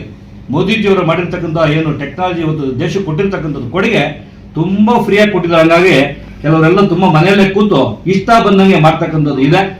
ಆದರೆ ಯಾರಾದರೂ ಮಾಡಬೇಕು, ಕಾಕ್ರೋಚ್ ಮಾಡ್ಬೇಕು ಅನ್ನೋರಿದ್ರೆ, ಧೈರ್ಯ ಇದ್ರೆ, ಮಾಡಬೇಕು ಅಂತ ಮನ್ಸಿದ್ರೆ ನೇರ ಬಂದು ತೆರೆ ಹಿಂದೆ ಅಲ್ಲ ಮುಂದೆ ಬಂದು ಮಾಡ್ಬೇಕು. ತೆರೆ ಹಿಂದೆ ಮಾಡ್ತಕ್ಕಂಥದ್ದು ಬೇರೆ, ಎಲ್ಲರೂ ಮಾಡ್ತಾರೆ. ಅದು ಮಾಡ್ತಕ್ಕಂಥದ್ದು ತೆರೆ ಮುಂದೆ ಮಾಡ್ಬೇಕು. ಕಾಕ್ರೋಚ್ ಮಾಡ್ಬೋದು, ಟೈಗರು ಮಾಡ್ಬೋದು, ಹುಲಿನೂ ಮಾಡ್ಬೋದು. ಬರೀ ಕಾಕ್ರೋಚ್ ಮಾಡ್ತಕ್ಕಂಥದ್ದು ಉದ್ದೇಶ ಇತ್ತು ಅಂತ ಹೇಳಿದ್ರೆ ತೆರೆ ಮುಂದೆ ಬರಬೇಕು, ಹಿಂದೆ ಮಾಡ್ತಕ್ಕಂಥದ್ದಲ್ಲ. ಇದಕ್ಕೆಲ್ಲ ಆದ್ಯತೆ ಕೊಡಂಗಿಲ್ಲ. ಇದೆಲ್ಲ ಪೇಕ್. ಸರ್ ರಜೆ ಇದ್ದೀರ ಕೆಲಸ ಮಾಡ್ತಾರೆ ದೇಶಕ್ಕೋಸ್ಕರ. ಅವರ ಒಂದೊಂದು ನಿಮಿಷ ಕೂಡ ತುಂಬ ಪ್ರೀಷಿಯಸ್ ಆಗಿ ದೇಶಕ್ಕಾಗಿ ಮುಡುಪಾಗಿ ಇಟ್ಟಿದ್ದಾರೆ. ಇವತ್ತು ಪತ್ರಕರ್ತರಿಗೆ ಏನಾದರೂ ಒಂದು ಸಂದೇಶ ಕೊಡಬೇಕಂತ ಹೇಳಿದ್ರೆ ಸಾಕಷ್ಟು ಡಿಬೇಟ್ಗಳಲ್ಲಿ ಕೂತಿದ್ದಾರೆ. ಸಾಕಷ್ಟು ಯುವಕರು ಮುಂದೆ ಬಂದು ಡಿಬೇಟ್ಗಳಲ್ಲಿ ಕೂತಿದ್ದಾರೆ, ಮಾತಾಡಿದ್ದಾರೆ. ಪತ್ರಕರ್ತರಿಗೆ ಒಂದು ಬೈಟ್ ಕೊಡ್ತಕ್ಕಂಥ ನಮ್ಮಂಥವ್ರು ಸಾಕಷ್ಟು ನಮ್ಗೆ ಸಮಯ ಇದೆ. ನಮ್ಮಂಥವ್ರು ಪ್ರಧಾನಮಂತ್ರಿಗಳು ದೇಶ ನೋಡಬೇಕು. ದೇಶಕ್ಕಾಗಿ ಸಂದೇಶ ಕೊಡಬೇಕಾದ್ರೆ ಒಂದು ಕರೆ ಕೊಟ್ಟು 8 ಗಂಟೆಗೆ ಒಂದು ಕರೆ ಕೊಡ್ತೀವಿ, 8 ಗಂಟೆಗೆ ಒಂದು ನಾನೊಂದು ಮೀಡಿಯಾದಲ್ಲಿ ಮಾತಾಡ್ತೀನಿ ಅಂತ ಹೇಳಿದ್ರೆ ಒಂದು ಉದ್ದೇಶಪೂರ್ವಕವಾಗಿ ದೇಶಕ್ಕೋಸ್ಕರ ಮಾಡ್ತಕ್ಕಂಥ ಕೆಲಸ ಮಾಡ್ತಾರೆ. ಆದರೆ ಪ್ರತಿಯೊಂದು ಮಾಧ್ಯಮಗಳಿಗೆ ಇಂಡಿವಿಜುವಲ್ ಆಗಿ ಕೊಡ್ತಕ್ಕಂಥದ್ದು, ಅವ್ರು ಸಿಗ್ತಕ್ಕಂಥದ್ದು, ಮಾಡ್ತಕ್ಕಂಥದ್ದು ಎಷ್ಟು ಸರಿ ಅಂತ ನೀವೇ ಯೋಚನೆ ಮಾಡಬೇಕಾಗತ್ತೆ. ಯಾಕಂದರೆ ದೇಶದಲ್ಲಿ ಕ್ವಶನ್ಗಳು ಕೋಟಿ ಇದೆ. ಅದಕ್ಕೆಲ್ಲ ಕ್ವಶನ್ ಒಂದು ಕೋಟಿಗೆ ಅವ್ರು ಒಂದೇ ಆನ್ಸರ್ ಕೊಡ್ತಕ್ಕಂಥ ಅವ್ರಿಗಿರ್ತಕ್ಕಂಥದ್ದು ಶಕ್ತಿ ಇದೆ. ವಿಶ್ವ ನಾಯಕರಾಗಿದ್ದಾರೆ. ಯಾವುದೇ ಕಾರಣಕ್ಕೆ ಅವ್ರನ್ನ ಅಲ್ಲಿಗೆಲ್ದು ಮಾತಾಡ್ತಕ್ಕಂಥದ್ದು ಯಾರೇ ಆಗ್ಲಿ ಮಾಡ್ತಕ್ಕಂಥದ್ದು ಸೂಕ್ತ ಅಲ್ಲ. ಅವರ ದೇಶಕ್ಕಾಗಿ ಅವರ ಏನು ಇವತ್ತು ರಾಜಕಾರಣ ಮಾಡ್ಕೊಂಡ್ ಬಂದಿದ್ದಾರೆ, ದೇಶಕ್ಕಾಗಿ ಅವರ ಜೀವನ ಮುಡುಪಾಗಿಟ್ಕೊಂಡಿದ್ದಾರೆ. ದೇಶ ಒಳ್ಳೇದಾಗಬೇಕು ಅಂತ ಕಾರ್ಯಕ್ರಮ ಕೊಡ್ತಾ ಇದ್ದಾರೆ. ಇದರಿಂದ ಇಡೀ ದೇಶ ಅವ್ರು ಮಾಡ್ತಕ್ಕಂಥ ಕಾರ್ಯಕ್ರಮ ಅವ್ರು ಸರಿ ಇಲ್ಲ ಅನ್ನೋದಿದ್ರೆ ಅವ್ರನ್ನ ಸೋಲಿಸ್ತಾ ಇದ್ರು, ಗೆಲ್ಲಿಸ್ತಾ ಇರ್ಲಿಲ್ಲ. ಅವ್ರ ಗೆಲುವೇ ಬಂದ್ಬಿಟ್ಟು ಕಾರ್ಯಕ್ರಮಗಳಿಗೆ ಒಂದು ದೀಪಿಸ್ತಾರೆ. ಪ್ರಧಾನಮಂತ್ರಿಗಳ ಸುದೀರ್ಘ 12 ವರ್ಷಗಳ ಕಾಲ ಪ್ರಧಾನಮಂತ್ರಿಗಳಾಗಿ ಉತ್ತಮ ಆಡಳಿತ ನೀಡಿ ಈಗ ಅವರು 12 ವರ್ಷಗಳು ಪೂರೈಸಿದ್ದಾರೆ. ಇದರ ಅಂಗವಾಗಿ ದೇಶದೆಲ್ಲೆಡೆ ಇವತ್ತು ಮಾನ್ಯ ನರೇಂದ್ರ ಮೋದಿ ಅವರ ಹೆಸರಿನಲ್ಲಿ ದೇವಸ್ಥಾನಗಳಲ್ಲಿ ಕಾರ್ಯಕ್ರಮ, ಸ್ವಚ್ಛತಾ ಕಾರ್ಯಕ್ರಮವನ್ನು ಏನು ಇವತ್ತು ಹಮ್ಮಿಕೊಳ್ಳಲಾಗಿದೆ. ನಮ್ಮ ಚಿಕ್ಕಬಳ್ಳಾಪುರ ಜಿಲ್ಲೆಯ ಈ ಕಾರ್ಯಕ್ರಮದ ಅಧ್ಯಕ್ಷತೆಯನ್ನು ವಹಿಸಿರುವಂತಹ ನಮ್ಮ ನಿಮ್ಮೆಲ್ಲರ ನೆಚ್ಚಿನ ನಾಯಕರು ರಾಮಚಂದ್ರೇಗೌಡ ಅಣ್ಣರಿಗೆ ಈ ಕಾರ್ಯಕ್ರಮಕ್ಕೆ ಆತ್ಮೀಯವಾದಂತಹ ಸ್ವಾಗತವನ್ನು ಬಯಸ್ತಾ ಇದ್ದೀವಿ. ಅದೇ ರೀತಿ ಮತ್ತೊಬ್ಬರು ಮಾಜಿ ಶಾಸಕರಾದಂತಹ ರಾಜಣ್ಣ ಅವರಿಗೆ ಕಾರ್ಯಕ್ರಮಕ್ಕೆ ಆತ್ಮೀಯವಾದಂತಹ ಸ್ವಾಗತವನ್ನು ಬಯಸ್ತಾ ಇದ್ದೀವಿ. ಜಿಲ್ಲಾ ಪ್ರಧಾನ ಕಾರ್ಯದರ್ಶಿಗಳಾದ ಮುರಳಿ ಸ್ವಾಮಿಗಳಿಗೂ ಕಾರ್ಯಕ್ರಮಕ್ಕೆ ಆತ್ಮೀಯವಾದಂತಹ ಸ್ವಾಗತ. ಮತ್ತೊಬ್ಬ ಪ್ರಧಾನ ಕಾರ್ಯದರ್ಶಿಗಳು ಕೆ.ಡಿ. ಮುರಳಿ ಅವರಿಗೆ ಕಾರ್ಯಕ್ರಮಕ್ಕೆ ಆತ್ಮೀಯವಾದಂತಹ ಸ್ವಾಗತವನ್ನು ಬಯಸ್ತಾ ಇದ್ದೀವಿ. ಹಿರಿಯ ಮುಖಂಡರಾದ ಸುರೇಂದ್ರಗೌಡ ಇದ್ದಾರೆ, ಅವ್ರಿಗೆ ಕಾರ್ಯಕ್ರಮಕ್ಕೆ ಆತ್ಮೀಯವಾದಂತಹ ಸ್ವಾಗತವನ್ನು ಬಯಸ್ತಾ, ಜಿಲ್ಲಾಧ್ಯಕ್ಷರಾದ ಆನಂದ್ ಅವ್ರಿಗೆ ಕಾರ್ಯಕ್ರಮಕ್ಕೆ ಆತ್ಮೀಯವಾದಂತಹ ಸ್ವಾಗತವನ್ನು ಬಯಸ್ತಾ, ನಮ್ಮ ಡಾಕ್ಟರ್ ಬಂದಿದ್ದಾರೆ, ಅವ್ರಿಗೂ ಈ ಕಾರ್ಯಕ್ರಮಕ್ಕೆ ಆತ್ಮೀಯವಾದಂತಹ ಸ್ವಾಗತ ಬಯಸ್ತಾ ಇದ್ದೀವಿ. ಅದೇ ರೀತಿ ಸೀನಣ್ಣ ಅವ್ರಿಗೆ ಕಾರ್ಯಕ್ರಮದಿದ್ದಾರೆ, ಅವ್ರಿಗೆ ಕಾರ್ಯಕ್ರಮಕ್ಕೆ ಆತ್ಮೀಯವಾದಂತಹ ಸ್ವಾಗತವನ್ನು ಬಯಸ್ತಾ ಇದ್ದೀವಿ. ಬಂದಿರುವಂತಹ ಎಲ್ಲಾ ಕಾರ್ಯಕರ್ತರಿಗೆ, ಮುಖಂಡರಿಗೆ, ಪದಾಧಿಕಾರಿಗಳಿಗೆ ಈ ಕಾರ್ಯಕ್ರಮಕ್ಕೆ ಆತ್ಮೀಯವಾದಂತಹ ಸ್ವಾಗತವನ್ನು ಬಯಸಿ, ಅದೇ ರೀತಿ ಮಾಧ್ಯಮ ಮಿತ್ರ ಏನ್ ಬಂದಿರೋ ನಿಮ್ಮೆಲ್ಲರಿಗೂ ಕೂಡ ಈ ಕಾರ್ಯಕ್ರಮಕ್ಕೆ ಆತ್ಮೀಯವಾದಂತಹ ಸ್ವಾಗತವನ್ನು ಬಯಸ್ತಾ ಇದ್ದೀವಿ. ಸ್ವಾಗತ ಬಯಸ್ತಾ ಮುಗಿದ ನಂತರ ನಮ್ಮ ಜಿಲ್ಲಾ ಪ್ರಧಾನ ಕಾರ್ಯದರ್ಶಿಗಳಾದ ಕೆ.ಡಿ. ಮುರಳಿ ಅವರು ಈ ಸಭೆಯನ್ನು ಉದ್ದೇಶಿಸಿ ಪ್ರಾಸ್ತಾವಿಕವಾಗಿ ನುಡಿಗಳನ್ನು ನುಡಿಬೇಕಾಗಿ ವಿನಂತಿ ಮಾಡ್ತಾರೆ. ನೆಹರೂರವರು ಇವತ್ತು ಅವರ ಒಂದು ಹೆಸರಿನಲ್ಲಿ ಅತಿ ದೀರ್ಘಾವಧಿ ಸೇವೆ ಸಲ್ಲಿಸಿದ ಪ್ರಧಾನಿಗಳು ಅಂತಕ್ಕಂತ ಒಂದು ಕೀರ್ತಿ ಇತ್ತು. ಈಗ ನಿಮ್ಮೆಲ್ಲರ ತ್ಯಾಗ, ಬಲಿದಾನ, ಪರಿಶ್ರಮದ ಭಾಗವಾಗಿ ಏನು 2014ರಲ್ಲಿ ವಿಕಸಿತ ಭಾರತದ ಕಲ್ಪನೆ ಇಟ್ಕೊಂಡು ಇವತ್ತು ಅಧಿಕಾರಕ್ಕೆ ಬಂದಂತ ಶ್ರೀ ನರೇಂದ್ರ ಮೋದಿಜಿಯವರು ಇವತ್ತು ನೆಹರೂರವರ ಚುನಾಯಿತ ಸರ್ಕಾರದಲ್ಲಿ ಅತಿ ದೀರ್ಘಾವಧಿ ಸೇವೆ ಸಲ್ಲಿಸಿ ಬಹುಶಃ 4399 ದಿನಗಳನ್ನ ಕ್ರಮಿಸಿ ಇವತ್ತು ನೆಹರೂರವರ ದಾಖಲೆಗಳನ್ನ ಮೀರಿ ಹೆಚ್ಚು ಅವಧಿಗೆ ಇವತ್ತು ಈ ದೇಶದ ಪ್ರಧಾನಿಗಳಾಗಿರ್ತಕ್ಕಂಥದ್ದು ಭಾರತೀಯ ಜನತಾ ಪಕ್ಷದ ಕಾರ್ಯಕರ್ತರಾದ ನಮ್ಮೆಲ್ಲರ ಬಹಳ ಹೆಮ್ಮೆಯ ವಿಚಾರ. ಏನು 2014ರಲ್ಲಿ ಇವತ್ತು ನರೇಂದ್ರ ಮೋದಿ ಅವರು ಈ ದೇಶದ ಪ್ರಧಾನಿ ಹುದ್ದೆಯನ್ನ ಸ್ವೀಕಾರ ಮಾಡಿದಂತ ಸಂದರ್ಭದಲ್ಲಿ ಈ ದೇಶದ ಪರಿಸ್ಥಿತಿ, ಈ ದೇಶದ ಆರ್ಥಿಕ, ಸಾಮಾಜಿಕ, ರಾಜಕೀಯ ಮತ್ತು ಅಷ್ಟೇ ಉತ್ತಮ ಇರ್ತಿಲ್ಲ. ಆದ್ರೆ ಅಂತ ಕಷ್ಟದ ದಿನಗಳನ್ನು, ಯಾಕಂದ್ರೆ ಹಿಂದೆ ವಾಜಪೇಯಿ ಅವರು ಸಮ್ಮಿಶ್ರ ಸರ್ಕಾರ ಮಾಡ್ಲಿಕ್ಕೆ ಹೋಗಿ ಇಷ್ಟೆಲ್ಲ ನೋವು ಕಷ್ಟಗಳನ್ನ ಅನುಭವಿಸಿದ್ರು ಅಂತಕ್ಕಂಥ ಇತಿಹಾಸಕಾರರು ತಮಗೆಲ್ಲ ಗೊತ್ತಿದೆ. ಅಂತ ಸಂದರ್ಭದಲ್ಲಿ ಈ ದೇಶದ ಚುಕ್ಕಾಣಿ ಹಿಡಿದಂತ ನೆಹರೂರವರು ಮೊಟ್ಟ ಮೊದಲ ಬಾರಿಗೆ ದೇಶದಲ್ಲಿ ಒಂದು ಡಿಜಿಟಲ್ ಕ್ರಾಂತಿಯನ್ನ ತಂದು ಈ ದೇಶದ ಒಂದು ಆಡಳಿತ ವ್ಯವಸ್ಥೆ ಒಂದು ದೊಡ್ಡ ಬದಲಾವಣೆ, ಒಂದು ದೊಡ್ಡ ಸುಧಾರಣೆಯನ್ನ ಇವತ್ತು ತಂದ್ರು ಅಂದ್ರೆ ತಪ್ಪಾಗಲಾರದು. ಇವತ್ತು ಒಂದು ಡಿಜಿಟಲ್ ಕ್ರಾಂತಿಯ ಮುಖಾಂತರ ಇವತ್ತು ಹಣಕಾಸಿನ ವಹಿವಾಟು ಮತ್ತು ಬ್ಯಾಂಕ್ಗಳಲ್ಲಿ ನಾವು ನಗದು ರೂಪದಲ್ಲಿ ಇವತ್ತು ಏನು ನಾವು ಚಲಾವಣೆ ಮಾಡ್ತಾ ಇದ್ವಿ, ಅದನ್ನ ಇವತ್ತು ಒಂದು ಆನ್ಲೈನ್ ಸಿಸ್ಟಮ್ ಅನ್ನ ಜಾರಿ ತಂದು ಇವತ್ತು ಸರಿ ಸುಮಾರು 52 ಕೋಟಿ, ಇವತ್ತು ನೆನಪಿಲ್ಲ, 52 ಕೋಟಿ ಇವತ್ತು ಉಚಿತವಾಗಿ ಜನ್ಧನ್ ಖಾತೆಗಳನ್ನ ಇವತ್ತು ಅವರು ಸ್ಥಾಪಿಸಿ ಇವತ್ತು ಆನ್ಲೈನ್ ಮುಖಾಂತರ ಒಂದು ನಗದು ವರ್ಗಾವಣೆಯ ಒಂದು ಕೀರ್ತಿ ಇವತ್ತು ನರೇಂದ್ರ ಮೋದಿ ಅವರಿಗೆ ಸಲ್ತದೆ. ಹಾಗೆ ಇವತ್ತು ಏನು ನಮ್ಗೆ ಇವತ್ತು ಮೊಬೈಲ್ ಇಂಟರ್ನೆಟ್ ಸೇವೆ ನಮ್ಗೆ ಲಭ್ಯ ಇರ್ಲಿಲ್ಲ. ಕೇವಲ ಇಂಟರ್ನೆಟ್ ಅಂತಕ್ಕಂಥದ್ದು ಕೇವಲ ಶ್ರೀಮಂತರ ಪಾಲಾಗಿತ್ತು. ಅವತ್ತು 1 GB ಒಂದು 250-300 ರೂಪಾಯಿ ಕೇವಲ ಶ್ರೀಮಂತ ವರ್ಗದವರ ಪಾಲಾಗಿತ್ತು. ಬಹಳ ಬಡವರಿಗೆ ಕಟ್ಟಕಡೆ ಈ ದೇಶದ ವ್ಯಕ್ತಿಗಳಿಗೆ ಒಂದು ಇಂಟರ್ನೆಟ್ ಸೌಲಭ್ಯವನ್ನು ಸಿಗಬೇಕು ಅನ್ನೋ ಒಂದು ಕಾರಣಕ್ಕೆ ಇವತ್ತು ಒಂದು ಇಂಟರ್ನೆಟ್ ಕ್ರಾಂತಿಯನ್ನು ಮಾಡಿ ಇವತ್ತು ಎಲ್ಲರ ಕೈಯಲ್ಲಿ ಸ್ಮಾರ್ಟ್ ಫೋನ್ಗಳನ್ನ ತಂದು ಇವತ್ತು ಪ್ರತಿಯೊಬ್ಬರು ಕೂಡ ಇಡೀ ವಿಶ್ವದಲ್ಲಿ ಒಂದು ಇಂಟರ್ನೆಟ್ ಅನ್ನ ಇವತ್ತು ಚಲಾವಣೆ ಮಾಡಂತ ಹಕ್ಕನ್ನ ಕೊಟ್ಟಿರ್ತಕ್ಕಂಥ ಕೀರ್ತಿ ಮಾನ್ಯ ನರೇಂದ್ರ ಮೋದಿ ಅವರಿಗೆ ಸಿಗ್ತದೆ. ಹಾಗೆ ಇವತ್ತು ಏನು ಗರೀಬಿ ಹಠಾವ್, ಈ ದೇಶದಲ್ಲಿ ಬಡತನ ಇತ್ತು, ಊಟ ಮಾಡ್ಲಿಕ್ಕೂ ಕಷ್ಟ ಇತ್ತು. ಅಂತ ಸಂದರ್ಭವನ್ನ ಮನಗಂಡಂತ ಇವತ್ತು ನರೇಂದ್ರ ಮೋದಿ ಅವರು 72 ಕೋಟಿ ಫಲಾನುಭವಿಗಳಿಗೆ ಇವತ್ತು ಏನು ಅಕ್ಕಿಯನ್ನ ಇಡೀ ದೇಶದಲ್ಲಿ 19ನೇ ಜಾರಿ ತಂದ್ರು. 72 ಕೋಟಿ ಇವತ್ತು ಜನರಿಗೆ ಇವತ್ತು ಅನ್ನವನ್ನ ಅಕ್ಕಿಯನ್ನ ನೀಡುವುದರ ಮೂಲಕ ಒಂದು ಕ್ರಾಂತಿಯನ್ನ ಈ ದೇಶದಲ್ಲಿ ನರೇಂದ್ರ ಮೋದಿ ಅವರು ಉಂಟು ಮಾಡಿದ್ದಾರೆ. ಹಾಗೆ ಇವತ್ತು ರೈತಾಪಿ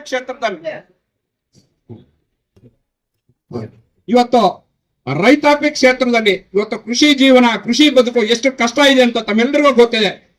ಇದನ್ನ ಮನಗಂಡಂತ ಸನ್ಮಾನ್ಯ ನರೇಂದ್ರ ಮೋದಿ ಜಿ ಅವರು ಕಿಸಾನ್ ಸಮ್ಮಾನ್ ಯೋಜನೆಯನ್ನು ಇವತ್ತು ಜಾರಿ ತಂದು ವಾರ್ಷಿಕವಾಗಿ ತಿಂಗಳಿಗೆ ಎರಡು ಬಾರಿ 12,000ದಂತೆ ಇವತ್ತು ಸರಿಸುಮಾರು 52 ಕೋಟಿ ರೈತರಿಗೆ ಇವತ್ತು ತನ್ನ ಖಾತೆಗಳಿಗೆ ನೇರವಾಗಿ ಇವತ್ತು ವಾರ್ಷಿಕವಾಗಿ 2 ಬಾರಿ 6,000 ಇವತ್ತು ಅವರ ಖಾತೆಗಳಿಗೆ ನೀಡಿರ್ತಕ್ಕಂಥದ್ದು ಬಹಳ ಅದ್ಭುತವಾದ ಒಂದು ವಿಚಾರ. ಹಾಗೆ ಇವತ್ತು ಮಹಿಳೆಯರನ್ನ ಇವತ್ತು ಸಬಲೀಕರಣ ಮಾಡಬೇಕು ಅನ್ನೋ ಉದ್ದೇಶದಿಂದ ಇವತ್ತು ಲೋಕಸಭೆಯಲ್ಲಿ ಬಹುದೊಡ್ಡ ಧ್ವನಿಯನ್ನೆತ್ತಿ ಇವತ್ತು ಮಹಿಳೆಯರಿಗೆ 33% ಮೀಸಲಾತಿಯನ್ನ ತರಬೇಕು ಅಂತಕ್ಕಂಥ ಒಂದು ದೊಡ್ಡ ಧ್ವನಿಯನ್ನ ಇವತ್ತು ಎತ್ತದವರು ಸನ್ಮಾನ್ಯ ನರೇಂದ್ರ ಮೋದಿಜಿಯವರು. ಆದ್ರೆ ಇವತ್ತು ವಿರೋಧ ಪಕ್ಷ ಕಾಂಗ್ರೆಸ್ನವರು ಇವತ್ತು ಅದಕ್ಕೆ ಒಂದು ಸಪೋರ್ಟ್ ಮಾಡದೆ ಇವತ್ತು ಆ ಬಿಲ್ ಬಿದ್ದೋಗಿದೆ. ಇನ್ನು ಕೆಲವೇ ದಿನಗಳಲ್ಲಿ ನರೇಂದ್ರ ಮೋದಿ ಖಂಡಿತವಾಗಿ ಇವತ್ತು ಮಹಿಳೆಯರಿಗೆ ಇವತ್ತು 33% ಮೀಸಲಾತಿಯನ್ನ ಕೊಡ್ತಾರೆ. ಹಾಗೆ ಇವತ್ತು ಉಜ್ವಲ ಯೋಜನೆಯಲ್ಲಿ ಮಹಿಳೆಯರು ಏನು ಸೌದೆಯನ್ನ ಕಿಸಾನ್ ಕಾರ್ಡ್ ಇರ್ಬೋದು, ಈ ರೀತಿ ಅನೇಕ ವಿನೂತನವಾದ ಒಂದು ಕಾರ್ಯಕ್ರಮಗಳನ್ನ ತಂದು ಇವತ್ತು ದೇಶದ ಅಭಿವೃದ್ಧಿ ಪಥದಲ್ಲಿ ತೆಗೆದುಕೊಂಡು ಹೋಗ್ತಾ ಇದೆ. ಹಾಗೆ ಇವತ್ತು ರಸ್ತೆಗಳ ನಿರ್ಮಾಣ, ರಾಷ್ಟ್ರೀಯ ಹೆದ್ದಾರಿಗಳ ನಿರ್ಮಾಣ, ಇವತ್ತು ನೋಡಿ ರಾಷ್ಟ್ರೀಯ ಹೆದ್ದಾರಿಗಳ ನಿರ್ಮಾಣ ವಿಚಾರ ತೆಗೆದುಕೊಂಡು ಹೋದ್ರೆ ಇವತ್ತು 2014 ಕೈಂದಂತ UPA ಸರ್ಕಾರ ಒಂದು ದಿನಕ್ಕೆ ಕೇವಲ 8 ರಿಂದ 9 ಕಿಲೋಮೀಟರ್ ರಸ್ತೆಗಳನ್ನ ಮಾತ್ರ ಇವತ್ತು ನಿರ್ಮಾಣ ಮಾಡ್ತಾ ಇದ್ರು. ಇವತ್ತು ನರೇಂದ್ರ ಮೋದಿಜಿ ಅವರು ಇವತ್ತು ರಾಷ್ಟ್ರೀಯ ಹೆದ್ದಾರಿಗಳನ್ನ ಒಂದು ದಿನಕ್ಕೆ 29 ರಿಂದ 30 ಕಿಲೋಮೀಟರ್ ಒಂದು ದಿನಕ್ಕೆ ಇವತ್ತು ಯೋಜನೆಯನ್ನ ಇವತ್ತು ಅವರು ವೇಗವನ್ನ ಕೊಟ್ಟಿದ್ದಾರೆ. ಅದ್ಭುತವಾದ ಒಂದು ರಸ್ತೆಗಳನ್ನ ಇವತ್ತು ನಿರ್ಮಾಣ ಮಾಡ್ತಾ ಇದ್ದಾರೆ. ಹಾಗೆ ಇವತ್ತು ದೇಶದ ಒಂದು ವಿದೇಶಾಂಗ ನೀತಿ ಇವತ್ತು ವಿಶ್ವದ ಅತಿ ಮುಂದುವರೆದ ರಾಷ್ಟ್ರಗಳಲ್ಲಿ ಇವತ್ತು ಭಾರತ ಒಂದು ತಲೆ ತಗ್ಗಿಸುವಂತ ಪರಿಸ್ಥಿತಿಯಲ್ಲಿ ಇತ್ತು. ಯುರೋಪ್ ರಾಷ್ಟ್ರಗಳು, ಮಧ್ಯಪ್ರಾಚ್ಯ ರಾಷ್ಟ್ರಗಳು, ಈ ರಾಷ್ಟ್ರಗಳ ಮುಂದೆ ಇವತ್ತು ಭಾರತದ ಅಧಿನಾಯಕರನ್ನ ಇವತ್ತು ರತ್ನಗಂಬಳಿಯನ್ನ ಹಾಸಿ ಇವತ್ತು ನಮ್ಮನ್ನ ಸ್ವಾಗತ ಮಾಡ್ತಾ ಇರ್ತಕ್ಕಂಥ ಎತ್ತರಕ್ಕೆ ಇವತ್ತು ನರೇಂದ್ರ ಮೋದಿ ಅವರು ತೆಗೆದುಕೊಂಡು ಹೋಗಿದ್ದಾರೆ. ಹಾಗೆ ಇವತ್ತು ಇಡೀ ಸೇನೆಯನ್ನ ಭಾರತ ತನ್ನ ದುರ್ಬಲ ಸೇನಾ ನೀತಿಯಿಂದ ವಿಶ್ವದ ದೇಶದ ಬಹುತೇಕ ಭಾಗಗಳನ್ನ ನಾವು ಚೈನಾ, ಪಾಕಿಸ್ತಾನಕ್ಕೆ ದಾರ ಎರೆದಿರ್ತಕ್ಕಂಥ ತಮ್ಮೆಲ್ಲರಿಗೂ ಗೊತ್ತಿದೆ. ಆದ್ರೆ ಇವತ್ತು ವಿಶ್ವದಲ್ಲೇ ಉತ್ಕೃಷ್ಟವಾದ ಒಂದು ಸೇನೆಯನ್ನು ಇವತ್ತು ಅವರು ಕಟ್ಟಿ ಇವತ್ತು ರಕ್ಷಣಾ ವಲಯದಲ್ಲಿ ಒಂದು ದೊಡ್ಡ ಕ್ರಾಂತಿಯನ್ನು ಸಹ ಇವತ್ತು ಸನ್ಮಾನ್ಯ ನರೇಂದ್ರ ಮೋದಿಜಿಯವರು ಮಾಡಿದ್ದಾರೆ. ಹೀಗೆ ಅನೇಕ ಎಲ್ಲಾ ಕ್ಷೇತ್ರಗಳಲ್ಲೂ ಇವತ್ತು ದೇಶದ ಆರ್ಥಿಕ ಪ್ರಗತಿ ಇವತ್ತು ಇಡೀ ಪ್ರಪಂಚದಲ್ಲಿ ಇವತ್ತು ಆರ್ಥಿಕ ಪ್ರಗತಿಯಲ್ಲಿ 11ನೇ ಸ್ಥಾನದಲ್ಲಿ ಇತ್ತಿರುವಂತ ಭಾರತ ಇವತ್ತು ಇಡೀ ದೇಶವನ್ನ ಇವತ್ತು 3ನೇ ದೊಡ್ಡ ಆರ್ಥಿಕ ಶಕ್ತಿಯಾಗಿ ಇವತ್ತು ತೆಗೆದುಕೊಂಡು ಹೋಗಿದ್ದಾರೆ ಸನ್ಮಾನ್ಯ ನರೇಂದ್ರ ಮೋದಿ ಅವರು. ಇವತ್ತು ವೇಗವಾಗಿ ಇವತ್ತು ಯಾವುದಾದ್ರೂ ಒಂದು ಆರ್ಥಿಕವಾಗಿ ಪ್ರಗತಿ ಹೊಂದ್ತಾ ಇರತಕ್ಕಂಥ ರಾಷ್ಟ್ರ ಅಂದ್ರೆ ಅದು ಇವತ್ತು ಭಾರತ ದೇಶ. ಸೊ ಹಾಗಾಗಿ ಇವತ್ತು ನರೇಂದ್ರ ಮೋದಿ ಅವರ ಒಂದು ತ್ಯಾಗದ ಅವರ ಒಂದು ಶ್ರಮದ ಫಲವಾಗಿ ಇವತ್ತು ಭಾರತ ದೇಶ ಸುಸ್ಥಿತಿಯಲ್ಲಿದೆ. ಹಾಗಾಗಿ ಮುಂದಿನ ದಿನಗಳಲ್ಲೂ ಕೂಡ ಅವರ ಒಂದು ನಾಯಕತ್ವ ಮುಂದುವರಿಬೇಕಾದ್ರೆ ನಾವು ಇವತ್ತು ಪಕ್ಷವನ್ನ ಇವತ್ತು ನಾವು ಸಂಘಟನೆ ಮಾಡಬೇಕಾಗಿದೆ. ಇವತ್ತು ಪಕ್ಷದ ಕೆಲಸ ಇವತ್ತು ಬೆಂಗಳೂರಿನಲ್ಲಿ ಯಾವುದೋ ಜಗನ್ನಾಥ ಭವನದಲ್ಲಿ ಇವತ್ತು ಮೀಟಿಂಗ್ ಇರ್ತದೆ, ಚಿಕ್ಕಬಳ್ಳಾಪುರ ಜಿಲ್ಲಾ ಕೇಂದ್ರದಲ್ಲಿ ಮೀಟಿಂಗ್ ಇರ್ತದೆ, ಎಲ್ಲವನ್ನು ಅಟೆಂಡ್ ಮಾಡಬೇಕು. ಇಲ್ಲಿ ಬೂತ್ ಮಟ್ಟಕ್ಕೆ ಹೋಗ್ಬೇಕು. ಸಮರ್ಥವಾಗಿ ಇವತ್ತು ಪ್ರತಿ ವ್ಯಕ್ತಿಗಳ ಮಧ್ಯೆ ಇವತ್ತು ಅವರು ಕೆಲಸ ಮಾಡ್ತಾ ಇದ್ದಾರೆ. ಹಾಗಾಗಿ ಇವತ್ತು ನರೇಂದ್ರ ಮೋದಿ ಅವರ ನಾವು ಕೈ ಬಲಪಡಿಸಬೇಕಾದ್ರೆ ಶಿಡ್ಲಘಟ್ಟದ ಭಾರತೀಯ ಜನತಾ ಪಕ್ಷ ಇವತ್ತು ವಿಧಾನಸಭೆಯಲ್ಲಿ ನೀವು ಗೆಲ್ಲಬೇಕು. ಆ ಒಂದು ದೃಷ್ಟಿಕೋನದಿಂದ ನಾವೆಲ್ಲರೂ ಸಂಕಲ್ಪ ಮಾಡಿ ಮುಂದಿನ ದಿನಗಳಲ್ಲಿ ಮತ್ತೊಮ್ಮೆ ನರೇಂದ್ರ ಮೋದಿ ಅವರನ್ನ ಈ ದೇಶದ ಪ್ರಧಾನಿಯಾಗಿ ನೋಡ್ಬೇಕಾದ್ರೆ ಅದರ ಜೊತೆಗೆ ಈ ಶಿಡ್ಲಘಟ್ಟದಲ್ಲೂ ಕೂಡ ಭಾರತೀಯ ಜನತಾ ಪಕ್ಷದ ವಿಧಾನಸಭೆಯನ್ನು ನಾವು ಗೆಲ್ಲೋಣ ಅಂತ ಹೇಳ್ತಾ ಈ ಒಂದು ಸಭೆಯಲ್ಲಿ ತಮ್ಮ ಮುಂದೆ 1-2 ಮಾತನ್ನ